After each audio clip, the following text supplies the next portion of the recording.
Maharashtra style khichdi చూడండి ఒకసారి. మహారాష్ట్ర వాళ్ళు చేసారు, వాళ్ళ పద్ధతిలో చేసారు. మహారాష్ట్ర స్టైల్ కిచిడి సూపర్ ఉంటది. ఫుల్ వీడియో మొత్తం చూడండి ఒకసారి. మంచి ఇంట్రెస్ట్ గా ఉంటది. చాలా సింపుల్ గా మళ్ళా కట్టెల పొయ్యి మీద చేసారు. Welcome back to SS cookings. నేను వీడియో తీసుకుంటామని చెప్పేసి అడిగితే తీసుకోమన్నారు.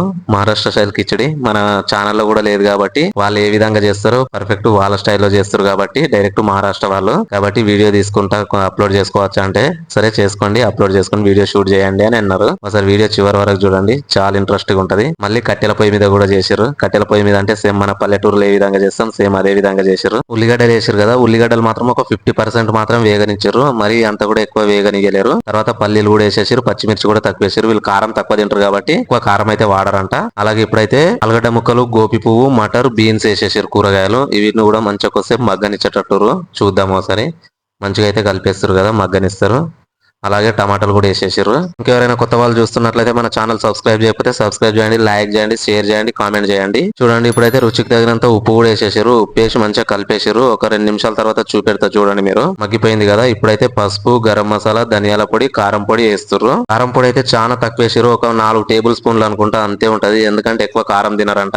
చూద్దాం. ఇప్పటి వరకు నేనైతే మహారాష్ట్ర స్టైల్ కిచిడి అయితే తినలేదు. మహారాష్ట్ర స్టైల్ కదా ఏ విధంగా వస్తుందో చివరి వరకు అయితే చూద్దాం. మసాలాలు వేసారు కదా, మంచి మన చికెన్ ఫ్లేవర్ ఏ విధంగా అయితే వస్తుందో సేమ్ అదే విధంగా వాసన వస్తుంది అనమాట. కలుపుతుంటే మాత్రం చూడండి ఒకసారి. చూడండి స్టార్టింగ్ కూరగాయలు వేసినప్పుడు కూరగాయలు మగ్గడానికి కోసం కొంచెం ఉప్పు వేసారు. మళ్ళీ ఇప్పుడు కూడా మిగతా ఉప్పు వేసేసారు అనమాట. రుచికి తగినంత వేసారు, ఎక్కువైతే వాడలేరు. ఇప్పుడు అవి ఒక 5 నిమిషాల తర్వాత మగ్గింది కదా, నీళ్ళు అయితే పోస్తారు. మరి అందాతోనే పోస్తుంది, కొలత అయితే తీసుకోలేదు అసలు. చివరికి ఏ విధంగా వస్తుందో చూద్దాం. మరి కొత్తిమీర కూడా వేస్తారు చూడండి ఒకసారి. కొత్తిమీర బాగానే వేస్తారు.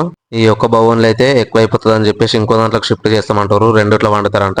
చూడండి నీళ్ళు అయితే కొద్దిగా గరంగా గానీ ఇంకోటి పక్కకు పెట్టేసారు. కట్టెల పొయ్యి మీద బలే పెట్టిరు. చీకటి అయింది, అయినా ఫోన్ లైట్ పెట్టేసుకొని మరి షూట్ చేస్తున్నా. ఆ బియ్యంలో అయితే కందిపప్పు, అదే తొగరపప్పు, బియ్యం కడిగేసి వేసేసారు. ఇప్పుడు 2 బౌన్లలో అయితే వండుతారు. చూద్దాం మరి మొత్తం వండినాక చూపిస్తాం మీకైతే. ఎసరైతే వేసేసారు కదా, వాసన మాత్రం మంచిగా వస్తుంది. కలుపుతుంటే మంచి స్మెల్ వస్తుంది. ఎంతైనా కట్టెల పొయ్యి మీద వండితే సూపర్ ఉంటది కదా. వెనకటి పద్ధతి ఎంతైనా గానీ కట్టెల పొయ్యి మీద వండినంత సూపర్ అయితే టేస్ట్ ఇంకా వేరే దాని మీద దేని మీద రాదు. చూడండి మనం చూస్తుండగానే మొత్తం దమ్ అయిపోయింది. ఇప్పుడు ఒక 2 నిమిషాల తర్వాత చూస్తున్నాం కదా, మంచి పర్ఫెక్ట్ వచ్చేసింది. ఇప్పుడైతే తిని చూద్దాం. మరి ప్లేట్లు అయితే పెట్టుకుంటున్నా. మంచి కలర్ఫుల్ కూడా వచ్చింది కదా మహారాష్ట్ర స్టైల్ కిచిడి. ఇంకెందుకు ఆలస్యం, ఇంకెవరైనా కొత్త వాళ్ళు చూస్తున్నట్లయితే సబ్స్క్రైబ్ చేయకపోతే మన ఛానల్ సబ్స్క్రైబ్ చేయండి. ఇలాంటి వీడియోస్ మరిన్ని మీ ముందు ఉంటాయి. ఇప్పుడైతే టేస్ట్ చూద్దాం. మరి టేస్ట్ మాత్రం సూపర్ వచ్చింది. మీరు కూడా ఒకసారి పక్క ట్రై చేయండి. మహారాష్ట్ర స్టైల్ కిచిడి అయితే సూపర్ టేస్ట్ ఉన్నది.